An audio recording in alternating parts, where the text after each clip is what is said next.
결혼한 지 벌써 몇십 년이 흘렀습니다. 그 시간 동안 참 바쁘게 살았습니다. 아이 낳고 키우고 일하고 삼시세끼 밥상 차리느라 내가 뭘 좋아했는지도 어떤 생각을 품고 살았는지도 잘 기억이 나질 않습니다. 그저 그때그때 앞에 닥친 일들을 해내는 것만으로도 하루가 모자랐으니까요. 저는 맞벌이 엄마였습니다. 두 아이를 키우며 회사를 다녔습니다. 몸이 두 개라도 부족한 날들이 많았지요. 새벽같이 일어나 도시락 싸고 아이들 준비시키고 겨우 출근하면 회사에선 또 회사대로 눈치 보고 일하고 퇴근 후에는 어린이집이며 학원이며 이곳저곳 뛰어다니며 아이들 챙기느라 하루가 너무도 짧았던 시절이 있었습니다. 그런 저를 옆에서 따뜻하게 응원해 준 사람은 사실 없었습니다. 시댁은 늘 내 편이 아니었고 남편 역시 그저 그래 힘들지 하고 말 뿐이었습니다. 특히 시어머니는요. 지금 돌이켜 생각해보면 아마 며느리에 대한 막말로는 대한민국에서도 손에 꼽히지 않을까 싶습니다. 저한테는 며느리가 아니라 자기 집에 와서 일하는 여자라는 생각이 강하셨어요. 늘 명령하듯 말씀하시고 시키는 건 당연하다는 표정이셨죠. 제가 맞벌이라 바쁠 때 아이들 둘을 맡기고 일하러 가야 할 때 명절이 되면 시댁에는 온갖 친척들이 다 모였는데 그 앞에서 대놓고 이런 말을 하셨어요. 쟤는 돈에 환장을 했는지 애들 맡기고 직장 다닌다고. 그 말 들은 날 저도 사람이니까요. 참고 참다가 화장실에 가서 혼자 울었습니다. 그 자리에서 대꾸라도 했다간 더 큰 소리를 듣거나 나중에 남편까지 싸잡아 혼날까봐 아무 말도 못하고요.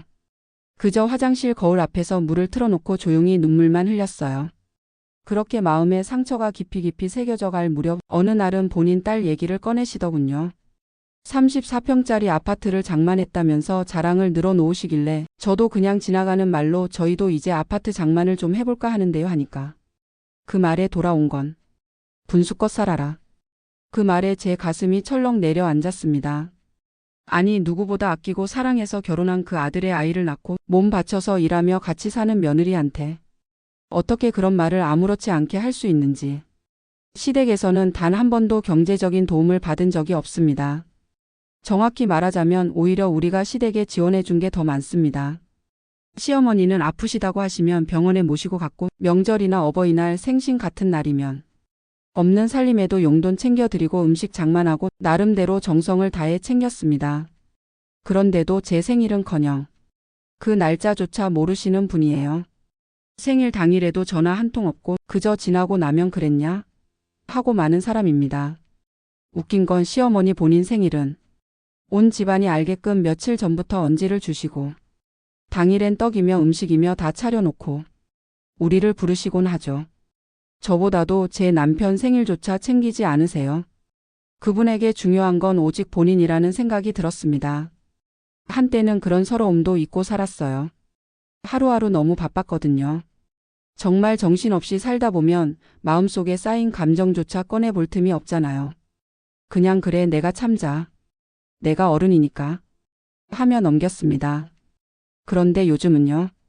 아이들이 다 자라고 이제 제 나이도 중년이 넘어서면서 이상하게 자꾸 그 옛날 일들이 떠오릅니다. 불쑥불쑥 생각이 나고 그때 왜 나는 아무 말도 못했을까? 그렇게 살아온 내 인생이 너무 가여워 눈물이 납니다. 남들은 말하더군요. 며느리 노릇 다 그렇지 뭐. 시아버지보다 시어머니가 더 무섭지. 그런 말이 위로는커녕 오히려 더 날 작게 만드는 말처럼 느껴졌습니다. 왜 우리는 그럴 수밖에 없는 자리에서 늘 참고 감내하며 살아야 했을까요? 지금 와서 뒤늦게 서운하다고 말한다고 달라질 건 없습니다. 하지만 이렇게라도 말로 꺼내고 싶었어요. 내가 얼마나 서러웠는지 누군가 그 이야기를 들어주길 바랐습니다. 이제는 더 이상 그렇게 살고 싶지 않습니다. 사랑받지 못해도 괜찮지만 함부로 말 듣고 무시받는 건 더 이상 견딜 수 없습니다. 그리고 나처럼 살지 않길 바랍니다. 나처럼 참지 않고 나처럼 혼자 끙끙 앓지 않고 자신을 지켜내며 사는 사람으로 살아가길 바랍니다. 그게 지금 제 작은 소망입니다.